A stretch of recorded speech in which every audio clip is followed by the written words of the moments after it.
Hoy estamos en Daftet, empezamos el Shir en Dafjet Amud Bet, terminando la página, donde empieza que le llamará Amarmar Adamomed a la Iskupa. Hace unos cuantos Shurim estuvimos viendo en una braita las alajot sobre los diferentes recintos del Shabbat, Reshut Rabim, Reshut Yahid, Carmelit y Mekomtur. Y esa braita también mencionó la alajá sobre una Iskupa.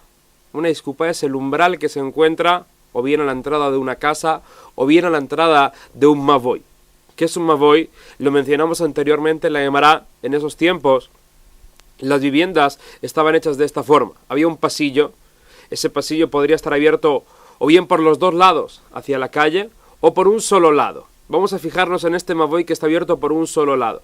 Este mavoy, este pasillo, tiene varios patios, varios hatzerot, y en cada hatzer y en cada patio hay varias casas. Según la Torá, no había ningún problema de traspasar un objeto desde la casa hacia el mavoy o viceversa. No habría ningún problema ya que los dos se consideran un recinto privado. Pero Jaim decretaron que para que se pueda transportar también en el mavoy habría que hacer alguna señal. ¿Qué se debería hacer? Se debería poner o bien un leji, que es un poste que se llega a pegar a una de las paredes, o una korah, una viga que se llega a poner en esa parte justamente que está abierta del mavoy. De esa forma estaría permitido también transportar en el mavoy. Ahora, una alajá más que recordamos aquí, y la estaremos viendo también más adelante en la Gemara justamente sobre el mavoy. Sabemos que cuando estamos hablando del leji, de este poste que se llega a pegar, el poste solamente llega a permitir lo que esté a su interior. Todo lo que venga al interior del leji quedaría permitido como parte del recinto privado para que se pueda transportar ahí. Pero todo lo que está a su nivel o a su exterior no queda permitido dentro de lo que es la alajá del leji. ¿Qué nos dijo la braita sobre este umbral? Dijo la braita así: podría estar una persona montada sobre este umbral y tomar un objeto del balabait que se encuentra dentro, en el recinto privado, o entregarle un objeto, así también esta persona que se encuentra sobre el umbral podría tomar un objeto del pobre que se encuentra fuera del recinto público o entregarle un objeto y no habría ningún problema. No se consideraría que estaría traspasando un objeto de un recinto a otro prohibido en Shabbat. Eso fue lo que nos dijo la braita. Vamos a verlo dentro, dice la Gemara así. Amarmar, dijimos en la braita, Adamomed a la iskupa, una persona podría estar sobre la iskupa, notel mi balabait venotenlo, y podría tomar un objeto del balabait o entregarle, o notelme ani venotenlo, o tomar un objeto del pobre o entregárselo. Ahora pregúntale Marad de inmediato, ha iskupa mai, esta iskupa, este umbral, ¿qué alajá se le dio? O sea, ¿qué tipo de recinto se va a considerar? Y pregúntale Marad de inmediato así, y leime iskupat reshut rabim, si esta iskupa se considera reshut rabim, un recinto público, porque, como dice Rashi, porque está a menos de 3 tefajim del suelo, no está techada, y está por delante del leji, el leji no lo está cubriendo, en ese caso se considera reshut rabim. Dice la Gemara, si ese fue el caso de la braita, notel mi balabait, ¿cómo me pudo decir la braita que esta persona que se encuentra sobre el umbral, que pueda tomar un objeto del balabait que se encuentra dentro? Dice la Gemara, eso estaría totalmente prohibido, como dice aquí la Gemara, hamapik mi reshut yahid le reshut rabim. Esta persona estaría sacando un objeto de un recinto privado a uno público en Shabbat, y eso está totalmente prohibido. Velo, entonces, ¿qué me vas a decir? Que iskupat reshut yahid, que la iskupa se considera reshut yahid, ¿por qué? Porque estaba techada, estaba a más de 3 tefajim del suelo y estaba dentro del leji, o porque tiene una superficie de 4x4 y está a 10 tefajim de altura. Si estamos hablando de una iskupasi que se considera reshut yahid, pregúntale, de todas formas habría un problema. ¿Por qué? Notel minani, como nos dijo la braita, que la persona que se encuentra sobre la iskupá, que puede tomar un objeto del pobre que se encuentra afuera, dice la Gemara, me hay el mi reshut rabim le reshut yahid. Esta persona estaría introduciendo un objeto de un recinto público a uno privado, y eso también está prohibido. Él, entonces, ¿qué me vas a decir? Dice la Gemara, que iskupat carmelit, que la iskupá se considera un carmelit. ¿Por qué? Porque tiene una superficie de 4x4, pero no tiene 10 tefajim de altura. Dice la Gemara, con todo y con eso seguiría teniendo un problema, porque ya sabemos que un carmelit, según la Torá, no habría ningún problema de traspasar un objeto de él a otro recinto, pero Jaime de todas formas lo prohibieron. Y aquí la braita me está permitiendo a priori, lecatjila, traspasar un objeto desde este lugar hacia un recinto público o uno privado. Entonces es imposible que la braita esté hablándome de una iskupa que se considere carmelit, porque si fuese así, no hubiese permitido que lecatjila lo vaya a hacer. Como dice aquí le llamará el iskupat carmelit, notel venotel lecatjila. ¿Cómo me puede permitir lecatjila la braita traspasar un objeto de este carmelita a otro recinto? Si sof y sura mihaita, al fin de todo, hay una prohibición de jajamim.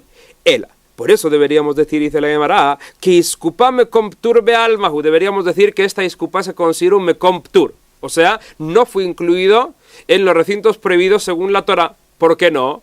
Como dice Rashi, estamos hablando aquí de una iskupa, de un umbral que tiene menos de 4 por 4 tefajim y tiene 3 tefajim de altura. En un caso así, entonces, este lugar se considera un mekomptur. Y estaría permitido, incluso según la Torah y según Jajamim, traspasar un objeto de este lugar a un recinto público, a uno privado, y eso fue justamente lo que nos quiso decir la braita. Ahora, nos dijo la braita al final que eso es lo único que estaría permitido hacer, que la persona que se encuentre sobre el umbral podría tomar un objeto del balabait o podría entregárselo, podría tomar un objeto del pobre o entregárselo, pero nos dio la braita una condición, eso la Gemara lo mencionará más adelante también. Dijo la braita, todo eso con la condición de que la persona que se encuentre sobre el umbral, que no tome un objeto del pobre y se lo entregue al balabait o viceversa. Eso estaría prohibido hacer. ¿Por qué? Aunque según la Torah no hay ningún problema, porque no está traspasando el objeto directamente de un recinto público a uno privado. De todas formas, Jaime lo prohibieron, ya que al final de todo lo estaría haciendo, estaría traspasando un objeto de un recinto a otro, aunque no sea de forma directa. Eso fue lo que nos dijo la braita.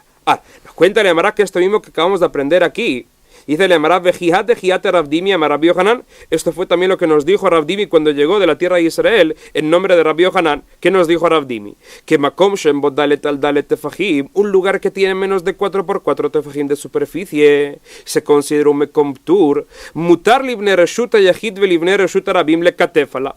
Estaría permitido a la gente que se encuentra en el recinto privado, en el recinto público, le estaría permitido apoyar la carga en ese montículo que tiene una superficie de menos de 4 por 4. ¿Por qué? Porque ese lugar se considera un mekomtur. Y cuando vayan a apoyar ahí la carga, no están traspasando un objeto de un recinto público a otro prohibido. No, estarían pasándolo de un recinto público a un mekomtur o de un recinto privado a un mekomtur. Estaría permitido hacerlo. Pero nos dijo Rav Dimi, ubilvad shelo yachlifu, todo eso con una sola condición. ¿Cuál? Que no vayan a cambiar. ¿Qué significa? Como acabamos de explicar también que estaba escrito en la braita. O sea, estaría prohibido que una persona se encuentre sobre este montículo, vaya a tomar un objeto del que se encuentra en la calle, en el recinto público, y se lo entrega al que se encuentra en el recinto privado. Eso estaría prohibido hacerlo. Así como nos contó Rav Dimi. Ahora, ya que mencionamos aquí lo que estaba escrito al final de la braita, que la braita nos dio esta condición, que la persona no podría estar sobre el umbral, tomar el objeto de uno y entregárselo al otro que se encuentra en el otro recinto. Le llamará aquí, vuelve a mencionar esta alajá y viene preguntando de inmediato. Dice le llamará así. Marmar, dijimos al final de la braita. Ubilvachelo tolmi balabait venoten leani. Dijimos una condición. La condición es de que la persona no podría estar sobre el umbral, tomar un objeto del balabait que se encuentra dentro y entregárselo al pobre que se encuentra afuera, o al revés. Meani, tomar un objeto del pobre que se encuentra afuera, venotenle balabait y entregárselo al balabait que se encuentra dentro. Eso estaría prohibido hacerlo, aunque según la Torah no hay ningún problema, porque el objeto no pasa directamente de un recinto a otro. De todas formas lo prohibieron. Nos dijo la braita, veimnatal venatán, ¿qué va a pasar si lo hizo? Si esta persona que se encontraba en el umbral tomó de uno y se lo entregó al tercero, en ese caso shloshtam peturim, los tres quedarían exentos, ya que ninguno de ellos incumplió una mitzvah de la Torah. Ahora pregúntale a Mara si así entonces, leimatiha betiufta de Raba, si así entonces podríamos contradecir, gracias a esta braita, la opinión de Raba. ¿Por qué? ¿Qué encontramos aquí en esta braita? Vimos, según la braita, que si un objeto llega a pasar de un recinto a otro a través de un mekomptur, como aquí, estuvo pasando de un recinto privado a uno público, a través de un mekomptur de este umbral, nos dijo la braita que en un caso así, la persona sería patur, quedaría exenta. ¿Pero qué nos dijo Raba? Aparentemente Raba opina al revés. Entonces podríamos contradecir la opinión de Raba según lo que encontramos en esta braita. ¿Dónde encontramos esta opinión de Raba? Dice el Amarasi. De Amar Raba si nos dijo Raba, Hamavir jefetz mitjilat arba lesof arba bireshut arabim. Una persona que transporta un objeto, 4 amot, en Reshut Arabim sabemos que ahí también esta persona estaría incumpliendo una mitzvah de la Torah. Esta persona levantó el objeto en el suelo de la calle y lo depositó 4 amot después. Dijo Raba, aunque la persona haya levantado el objeto mientras que va caminando con él, y lo haya levantado por encima de los 10 tefajim del suelo del Reshut Arabim, que eso ya se considera un Mekom Tur. De todas formas, dice Raba, Hayab, la persona sería Hayab. Dice la Gemara, fíjate, según Raba, la persona levantó el objeto del suelo del Reshut Arabim, lo depositó después también en Reshut Arabim, pero mientras que iba caminando, ¿dónde se encontraba el objeto? En un Mekom Tur. Porque ya sabemos que el espacio del Reshut Arabim por encima de 10 tefajim no se considera parte del recinto público, sino que se considera un Mekom Tur. Entonces dice el Emara, fíjate que vemos de que según Raba, aunque el objeto haya pasado mientras tanto por un Mekom Tur, la persona seguiría siendo Hayab. Y nuestra braita, que no opinó así, contradice esa halajá de Raba. Dice el Emara que no.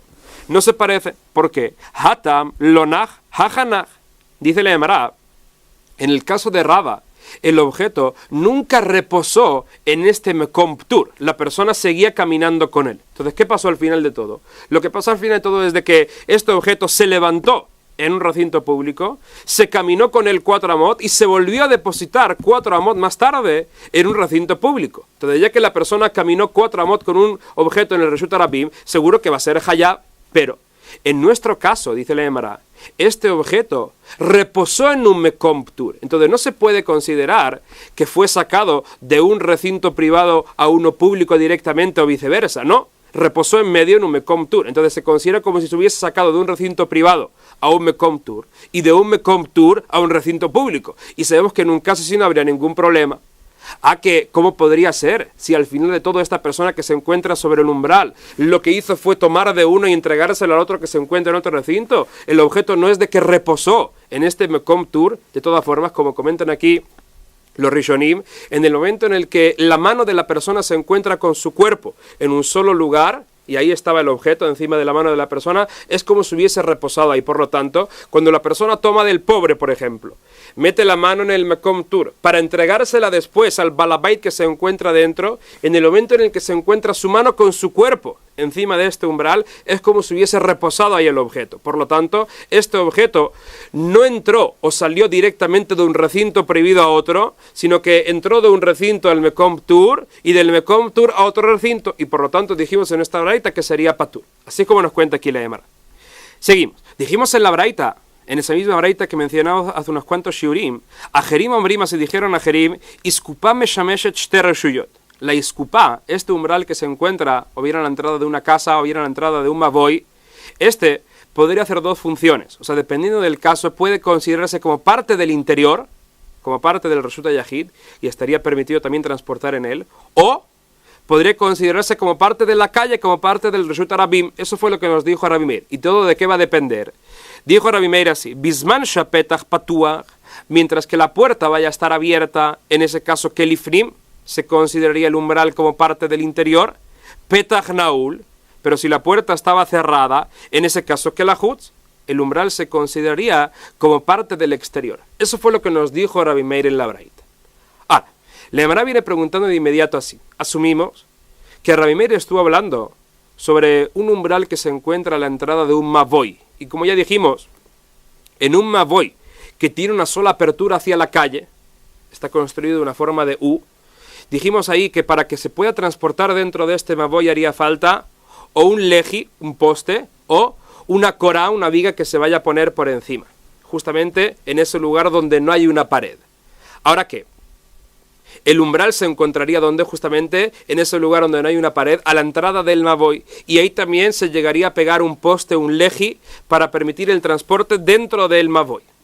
Ahora, pregúntale a Mará si sabemos, que así ya nos dijo a Ramjaman Barguria, que el leji solamente puede permitir todo lo que se encuentre a su interior, pero todo lo que esté al mismo nivel que el leji, o lo que esté a su exterior, el leji no lo llegaría a permitir.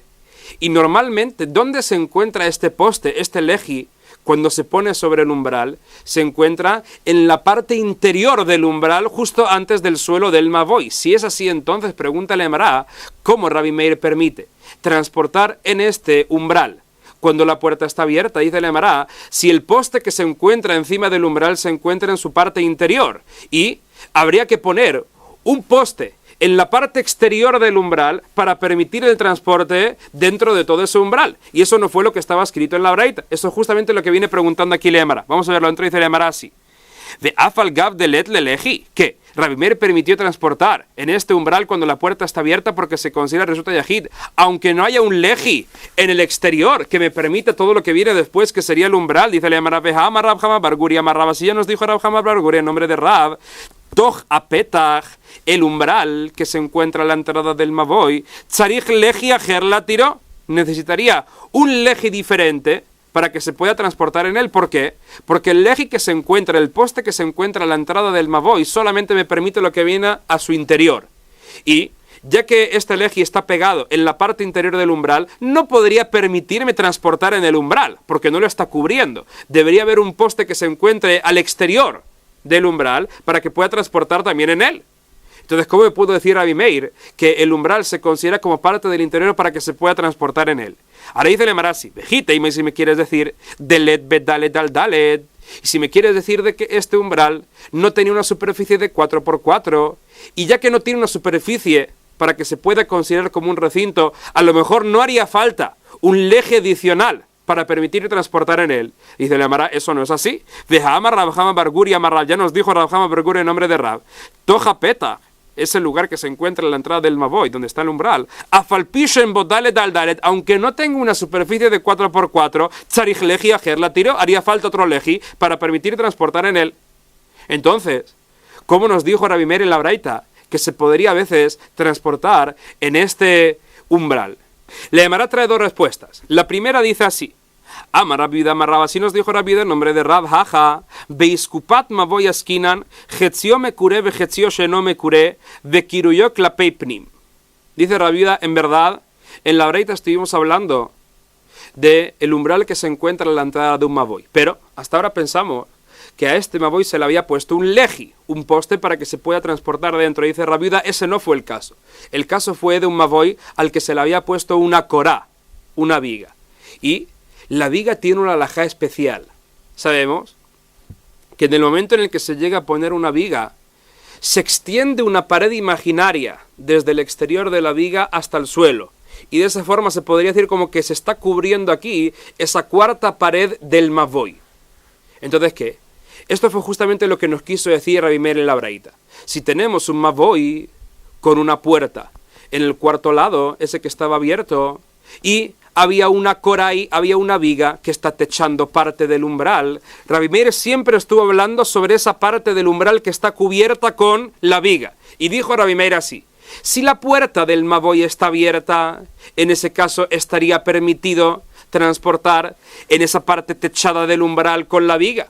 ¿Por qué? Porque ahí extendemos esa pared imaginaria y se considera que esa parte también del umbral pertenece al interior y se considera parte del Reshuta Yahid. Pero si la puerta del Mavoy está cerrada, en ese caso no podríamos extender esa pared imaginaria de la viga hacia el suelo y por lo tanto incluso esa parte también del umbral que vaya a estar techada con la viga no se podría cargar en ella, no se podría transportar en ella, ya que se considera parte del exterior. Eso fue lo que nos quiso decir Rabbi Meir en la Braita. ¿Y cómo se podría entender? En verdad ya sabemos que hay una alajá que dice que en el momento en el que tengo un techo, por alajá le Moshe mi Sinai, podría extender yo una pared imaginaria hasta el suelo. Entonces, sí, así, ¿qué me importa que la puerta vaya a estar abierta o no? Explica Rashi así: toda esta alajá de Moshe mi Sinai, de bajar una pared imaginaria, se dijo solamente cuando estamos hablando de un techo que tiene una superficie de 4x4. Si tuviéramos un techo así de 4x4, en ese caso, no nos importa que la puerta esté cerrada o no, siempre se podría extender una pared imaginaria y se podría permitir el transporte en ese lugar. Pero aquí estamos hablando de una viga que tiene menos de ese tamaño. ¿Ahora qué? Esta viga, no por la alajá de Moshe mi Sinai podríamos extender una pared, sino por una alajá diferente, ya que esta viga está haciendo su función de corá para permitirme el transporte en el Mavoy. Por esta alajá de Jaim, por este precepto de Jajamim, también se podría extender una pared imaginaria, pero solamente cuando hace su función de corá, para que se pueda permitir en el Mavoy. Y es solamente cuando pasaría, cuando la puerta está abierta. Si la puerta del Mavoy está abierta y tengo entonces un lado del Mavoy que está totalmente abierto, ahí me haría falta una viga para que pueda transportar en él. Entonces, ya que la viga hace su función de corá, ahí puedo extender esa pared imaginaria para que pueda transportar en ese lugar. Pero, si la puerta del Maboy está cerrada, ahí ya no me hace falta esta viga. Entonces, ya que no me hace falta la viga, ya no hace su función de Korah y por lo tanto no podría extender una pared imaginaria. Ese fue el caso de Rabbi Meir en la Braita. Así como nos explica aquí Rabida en nombre de Rab. Como dice aquí la Gemara, petach patuach kelifnim, si la puerta estaba abierta, en ese caso kelifnim, esa parte que está cubierta del umbral con la viga por encima, se considera como parte del interior, ya que la viga ya hace su función de Korah. Pero petach naul, si la puerta estaba cerrada, que la hutz, en ese caso se consideraría esta parte del umbral también como parte del exterior, ya que la viga no hace su función de Korah. Ravashi Amar, la Gemara aquí nos trae una segunda respuesta, dice Ravashi, en verdad leolam beiskupat baitaskiran, en verdad estamos hablando de un umbral que se encuentra a la entrada de una casa y no a la entrada de un maboy. ¿Ahora qué? Dice Ravashi así, ukegon, estamos hablando en un caso en el que shekira bishtei korot she'em bezu arba'a ve'en bezu arba'a ve'en benzu lezu shlosha vedelet baemtza. Dice Ravashi, ¿cuál fue el caso de la Braita? Un caso muy especial. Estamos hablando del umbral que se encuentra en la entrada de una casa y se habían puesto dos maderas por encima, como si fuera un techo, pero ninguna de las dos tenía una superficie de 4x4.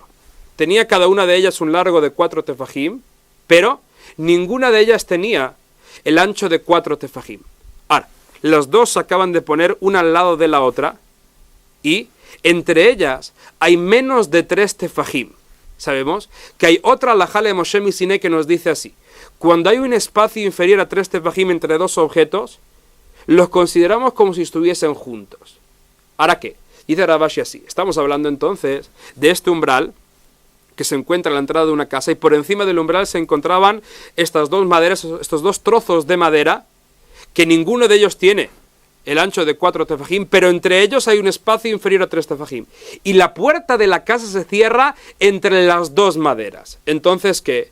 Dijo Rabbi Meir así: si la puerta de la casa está abierta, entonces en ese caso, ya que puedo ver yo las dos maderas y está en un espacio inferior a 3 tefajim, las considero como si estuviesen juntas. Tengo un techo que mide entonces 4x4 por lo menos, y por lo tanto podría extender esa pared imaginaria. Eso es mientras que la puerta vaya a estar abierta, porque puedo ver las dos maderas a la vez. Pero si la puerta de la casa llega a estar cerrada y solamente puedo ver una sola madera, ya que solamente puedo ver una, y esa una no tiene la superficie de 4x4, ya no podría extender entonces esa pared imaginaria y por lo tanto yo no podría transportar en esa parte del umbral porque no se considera parte del interior. Así es como explica Ravashi esta halajá de Rabbi Meir en la Braita. Voy a verlo dentro, otra vez más. Ukigon shekira bishtei korot shem bezu arba ben bezu arba ven benzu lezu shlosha vedelet baemtza, y la puerta se encontraba en medio. Entonces, que petach patuach nos dijo Rabbi Meir que cuando la puerta está abierta, kelifnim, se consideraría esta parte del umbral como el interior, pero petach naul, si la puerta estaba cerrada, en ese caso que la hutz, se consideraría como parte del exterior, ya que ahí no podríamos extender esa pared imaginaria. Seguimos. Dijimos en la Braita, dijimos en la Braita que si el umbral de la casa tenía 10 tefajim de altura y una superficie de 4x4 tefajim, en ese caso se considera un recinto aparte. Sabemos que estas son las medidas para que un lugar se considere un recinto privado. Debería tener una superficie de 4x4 y una altura de 10 tefajim. Entonces, este umbral también que se encuentra, por ejemplo, en la entrada de una casa, si llega a tener estas medidas, nos dijo la Braita que se consideraría un recinto privado aparte. ¿Eso qué quiere decir? Lo que quiere decir es de que estaría prohibido transportar de la casa hacia el umbral o viceversa, aunque los dos se consideren recintos privados. Todo eso, ¿por qué? Ya que se encuentran a un desnivel, uno está a un nivel diferente que otro, son alturas diferentes, Javín prohibieron que se vaya a transportar de uno a otro, aunque los dos se consideren recintos privados. ¿Y todo eso por qué? Lo veremos de inmediato aquí en la Gemara. Vamos a verlo dentro. Dice la Gemara así: dice la Gemara que esto que aprendimos en la Braita,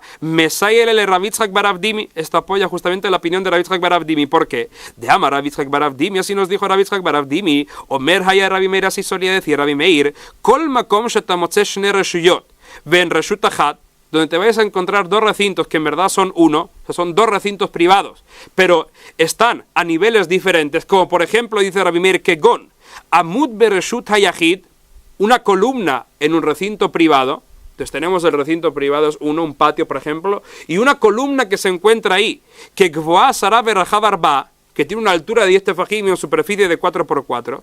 En ese caso, solía decir Rabbi Meir, que Asur le Katefalav, la persona que se encuentre en el patio, en el recinto privado, no podría apoyar la carga en esa columna.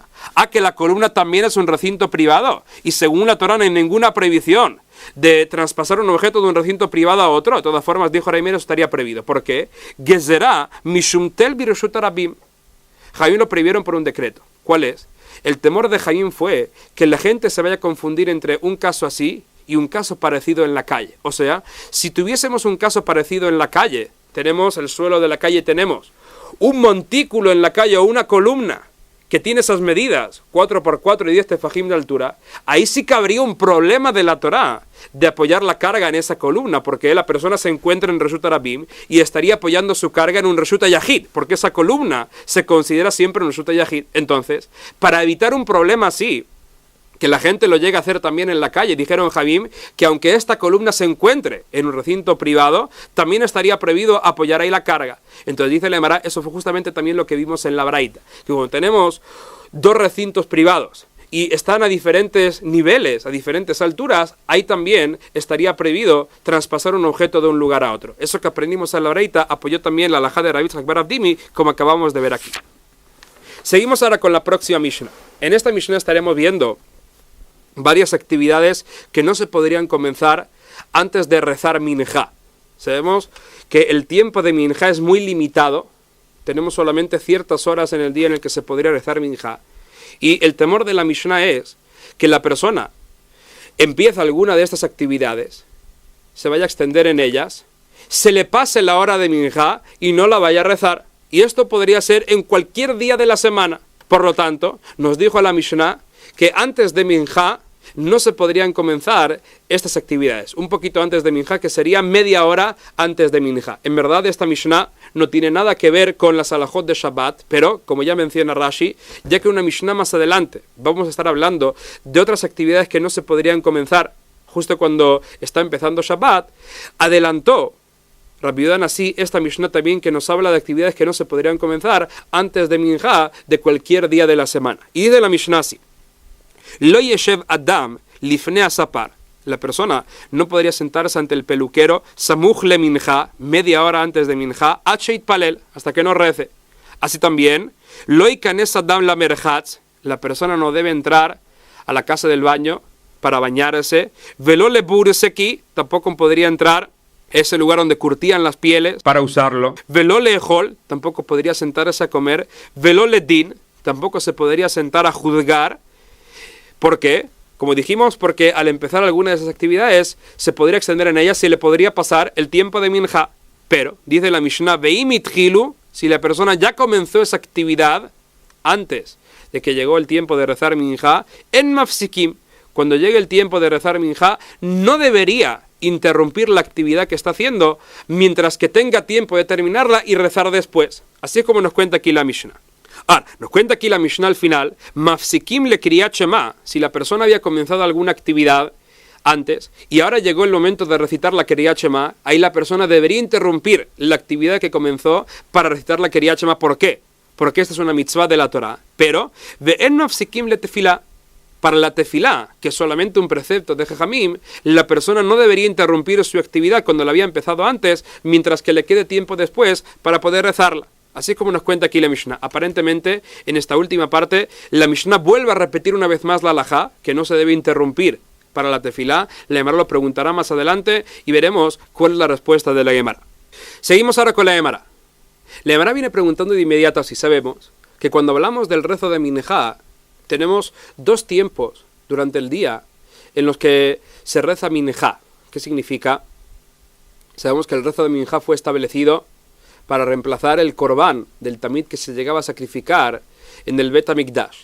Y cuando se sacrificaba este corbán en el Bet HaMikdash, se podía empezar a sacrificar este corbán a partir de las 6:30, o sea, 6:30 después de que ya había amanecido. Ahí ya se podría empezar a sacrificar el corbán del tamid, pero ¿cuándo se hacía en verdad? Se hacía cuando ya habían pasado 9:30. Estos dos tiempos tienen un nombre. A las 6:30 eso es lo que se llamó Minjá Gdolá. Y a las 9 horas y media se llamó Minjá Ktaná. Desde la Minjá Ktaná hasta el final del día quedan solamente 2 horas y media. Entonces también cuando estamos hablando hoy en día del rezo de Minjá, tenemos esos dos tiempos. Tenemos lo que es el tiempo de la Minjá Gdolá, cuando pasaron 6 horas y media, y tenemos el tiempo de la Minjá Ktaná, cuando pasaron 9 horas y media desde el amanecer. Entonces pregúntale a Mará, la Mishnah cuando nos previó comenzar alguna de esas actividades media hora antes de Minjá, ¿a qué Minjá se refiere? ¿A la Minjá Gdolá? O sea, que a partir de las 6 horas ya estaría prohibido realizar alguna de esas actividades, ¿o no? O a lo mejor se refiere a la Minjá Ktaná, que cuando pasaron 9 horas, media hora antes de las 9 horas y media, estaría prohibido comenzar alguna de esas actividades. Esto es lo que viene preguntando aquí Leamara. Dice Leamara así. Hei samuch le minjá. ¿A qué minjá se refiere aquí la Mishnah? Y leima le minjá gdolá. Si se refiere a lo que es minjá gdolá, pregúntale a Mará a Mailo. ¿Por qué la Mishnah me prohibió comenzar alguna de esas actividades? Dice le Mará haika sheut bayom tuva. Si todavía queda mucho tiempo en el día, aunque comience ahora la actividad, la podría terminar y todavía tendría mucho tiempo durante el día para poder seguir rezando a minjá. Él entonces, ¿qué me vas a decir? Dice le Mará que samuch le minjá ktaná, que la Mishnah me estuvo hablando de la Minjá Ktaná, o sea que no se podría comenzar alguna de esas actividades antes de Minjá Ktaná. ¿Por qué? Porque no que le quedaría mucho tiempo después del día para poder rezar Minjá. Dice la Mará, si es así entonces, tendría yo un problema con lo que está escrito a continuación en la Mishnah. ¿Qué nos dijo la Mishnah después? Nos dijo la Mishnah, bueno, no podrías comenzar la actividad lekatjil a priori, pero si ya la comenzaste, imitjilu en mafsikim. Nos dijo la Mishnah, si ya comenzaste la actividad, no deberías interrumpirla. Y de la Mará, si es así entonces, que la Mishnah está hablando de Minjá Ktaná y nos dijo que si comenzamos la actividad no deberíamos interrumpirla. Y de la Mará, si es así entonces, Neima Tihabe Tiuta de Rabbi Yoshua ben Levi. Si es así entonces, podríamos contradecir la opinión de Rabbi Yoshua ben Levi. ¿Por qué? ¿Qué nos dijo Rabbi Yoshua ben Levi? De Ama Rabbi Yoshua ben Levi, así nos dijo Rabbi Yoshua ben Levi, que van Shegias Mant Filata Minjá, cuando llega el momento de rezar Minjá, el Minjá Ktaná, Asur le Adam Shitom Klum Kodem Shitpalel Tefilata Minjá, la persona no podría probar nada antes de rezar Minjá. Se entiende de las palabras de Rabbi Yoshua ben Levi que no solamente le estaría prohibido probar algo, sino que si ya empezó a comer, también debería interrumpir esa comida que comenzó para rezar Minjá. Entonces, si me quieres decir tú que la Mishnah me estaba hablando de Minjá Ktaná, y la Mishnah me dijo que si ya había comenzado no debería interrumpir, en ese caso la Mishnah estaría contradiciendo lo que nos dijo Rabbi Yoshua ben Levi, porque según Rabbi Yoshua ben Levi, en verdad habría que interrumpir lo que estaba haciendo la persona para rezar Minjá.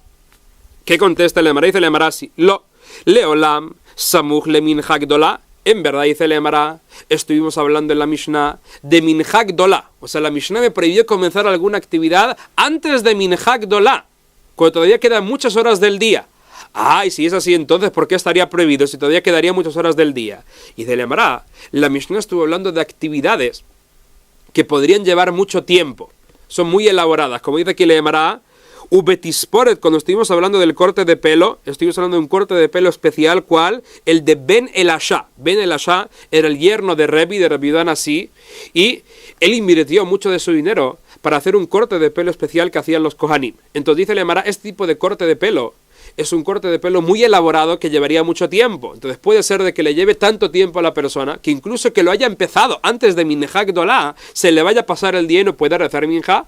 Sobre un tipo de corte de pelo así nos dijo la Mishnah que no se podría comenzar antes de Minjá Gdolá. Así también dice el Emara, velo le merjaz, cuando la Mishnah me prohibió comenzar la actividad del baño antes de Minjá Gdolá, ¿a qué se refiere? Le kula milta de merjaz, a todos los procesos del baño. O sea, bañarse con agua caliente, bañarse con agua fría, lavarse también la cabeza, e incluso también la sauna que hacían sudar, todo eso estaría prohibido hacerlo porque ya que todos esos procesos pueden tomar mucho tiempo, podrían tardar también todo el día y se le pasaría la hora de Minjá. Así también, velole burseki, cuando la Mishnah también nos prohibió comenzar con las actividades de el que curte las pieles, porque dice el Emara le burseki gdolá, se refiere a una persona que tiene que curtir muchas pieles. Esto le podría tomar mucho tiempo y por lo tanto también estaría prohibido. Velole hol, y cuando estuvo hablando de comenzar una seuda, una comida, se refiere a una seuda gdolá, como por ejemplo el banquete de un brit milá, de una boda. A tipos de banquetes así se refiere la Mishnah. Velole din, y cuando la Mishnah estuvo hablando de un juicio se refiere bitjilat din, a cuando van a comenzar ahora los jueces a juzgar. Si van a comenzar ahora, podría llevar también todo el día y por lo tanto no deberían comenzar en este momento. Así como nos contesta aquí le llamará, esta fue la primera respuesta. Pero Rabaja bar Yaakov Amar, ¿qué nos dijo Rabaja bar Yaakov? Dice Rabaja bar Yaakov, en verdad, la Mishnah estuvo hablando de estas actividades normales y corrientes, no actividades elaboradas como acabamos de comentar de inmediato. Entonces, ¿por qué la Mishnah nos prohibió comenzarlas antes de la Minejá Gdola? Como dice aquí le llamará, Rabaja bar Yaakov Amar Leolam, en verdad, Betisporet Didan, estábamos hablando de un corte de pelo normal y corriente como el de nosotros. ¿Por qué le katjila Mailo Yeshev? ¿Y por qué nos dijo la Mishnah que le katjila la persona no podría sentarse ante el peluquero antes de Minjá Gdola si es un corte de pelo normal y corriente? Y dice le llamará, Gezerá Shema y Shaver Azub. La Mishnah prohibió hacerlo por el temor a que se vayan a romper las tijeras del peluquero y tenga que ir a buscar otras. Y eso puede tomar mucho tiempo y se le puede ir el día y al final no vaya a poder rezar Minjá. Así también dice le llamará, Velo le merajat, cuando la Mishnah se estaba refiriendo a la prohibición de entrar a la casa del baño, dice le llamará, se estaba refiriendo a Leazdía Bealma, no a todos los procesos como hasta ahora pensamos, sino solamente para entrar ahí a sudar como una sauna. ¿Por qué con un solo proceso la Mishnah prohibió hacerlo? Si en verdad lo podría terminar muy rápido y le quedaría mucho tiempo en el día para rezar. Y te le llamará, y le katjila mailo, gezerá shema italef. Tenemos miedo a que esta persona al salir de la sauna vaya a quedar muy cansado y al final se le vaya a pasar la hora de minjá y no la pueda rezar. Veló la burseki. Y cuando estuvimos hablando de entrar a esta persona que curte las pieles, ¿por qué también lo prohibió eso la Mishnah? Dice Neamaral, liune bealma. En verdad la Mishnah estuvo hablando de entrar solamente para revisar, para que la persona, el dueño, revise sus pieles, solamente para revisar. Pero eso también la Mishnah lo prohibió. ¿Por qué? Dice Neamaral, le katjila mailo. Porque Dilma Hazeb Seida Besvino Matrit. Puede ser que la persona al entrar a revisar las pieles encuentre que alguna se estropeó, se vaya a entristecer y se quede preocupado todo el día y se le vaya a pasar también la hora de minja. Velo lejol, y cuando la Mishnah prohibió también empezar una comida, dice Lemara beseudaktana, se estaba refiriendo no a una seudá grande como el banquete de una boda, sino incluso a una comida normal y corriente. ¿Y por qué le katjila mailo? ¿Y por qué la Mishnah nos dijo que le katjila a priori tampoco se podría comenzar? Y dice Lemara porque Dilma atelem shuje, puede ser que la persona comience esta comida y se vaya a extender durante todo el día y se le pase también la hora de minja, puede pasar algo así. Velole din, nos cuenta el Emara que la Mishnah cuando prohibió también comenzar un juicio, dice el Emara Bekmaradin, en verdad la Mishnah no estuvo hablando de comenzar un juicio, sino que la Mishnah incluso prohibió terminar un juicio, o sea, solamente decretar la sentencia, eso también lo prohibió. ¿Por qué? Dice el Emara, le katjila mailo, ¿y por qué le katjila a priori la Mishnah prohibió comenzar algo así antes de Minjá Gdola, si todavía quedaría mucho tiempo en el día? Y de la Emara porque Dilma Hazetama Besatardina, puede ser que los jueces cuando vayan a decretar la sentencia, encuentren alguna razón para revocar la sentencia que iban a decretar y eso también les tome tiempo después para volver a decretar una nueva sentencia. Y por lo tanto nos dijo la Mishnah que eso tampoco se podría hacer media hora antes de Minjá Gdola. Así es como nos cuenta aquí la Emara. En el shiur que viene seguiremos viendo cuándo se considera que la persona comenzó alguna de esas actividades mencionadas en la Mishnah, que a partir de ese entonces ya dijimos que no debería interrumpirlas para seguir rezando minjá, sino que las podría completar y cuando las haya completado, en ese caso debería ya rezar minjá. Hasta aquí llegamos hoy.